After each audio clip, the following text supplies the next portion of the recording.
और सपा सांसद हरेंद्र मलिक के एनकाउंटर के रेट वाले बयान पे बीजेपी के वरिष्ठ नेता सुनील भराला ने जवाब देते हुए कहा कि ये उनकी पार्टी की मानसिकता है, क्योंकि अपराध छिपाने की परंपरा सपा सरकार में ही रही है।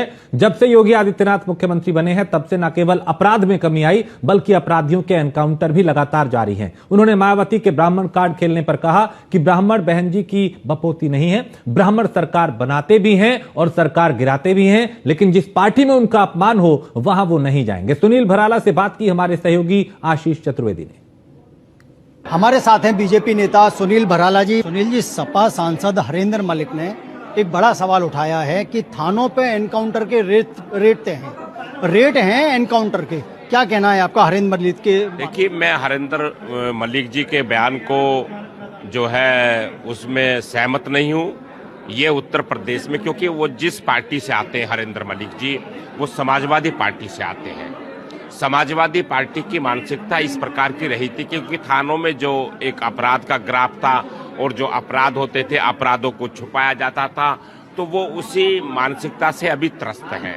हाँ, हो सकता है कि कहीं कहीं किस प्रकार के कोई ऐसा जो समाज में भी हमारे बीच के जो थानेदार हैं या फिर इस प्रकार के लोग हैं, कहीं ऐसी एक कोई कृतियां आ गई हो, तथाकथित किसी थानेदार के माध्यम से कोई बात उनकी हुई हो, तो वो तो वही बता सकते हैं।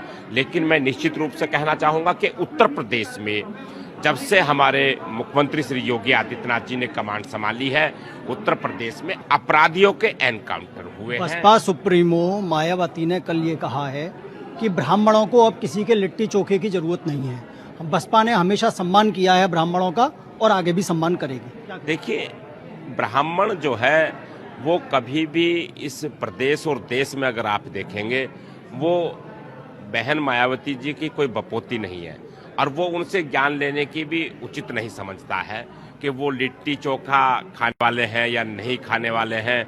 वो पूरा संसार जानता है कि ब्राह्मण एक चिंतक है, एक विचारधारा है और वो सब धर्मों को साथ लेकर के अपने सनातन पर काम करने वाला एक समाज, एक विचारधारा है। तो उसकी चिंता करने की आवश्यकता नहीं है। आज से कोई ब्राह्मण की बात नहीं हो रही है।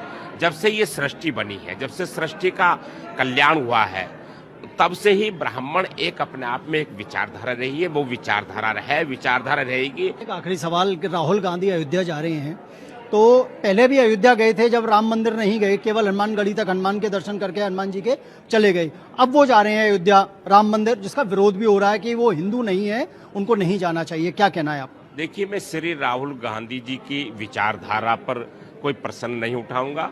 अगर वो ये आस्था का प्रश्न है, हो सकता है कि श्री राहुल गांधी जी भगवान राम को ना मानते हो, वो क्या नाम है, उनके पादरियों को मानते हो, क्रिश्चियनों को मानते हो, उनके भगवान को मानते हो, या फिर वो मुस्लिमों के भगवान को मानते हो, तो ये तो उनकी आस्था पर ही है। वो आस्था जो होती है वो दिख जाती है, तो निश्चित रूप से वो आस्था भी दिख रही है। अगर वो भगवान राम अयोध्या में जाकर के भगवान राम के मंदिर में नहीं जा रहे हैं तो उनकी आस्था का पता लग रहा है। इस बात से राम मंदिर ना जाना और जाना, ये राहुल गांधी की आस्था का विषय है। कैमरामैन रविकांत के साथ आशीष चतुर्वेदी, न्यूज़ 1 इंडिया, नोएडा।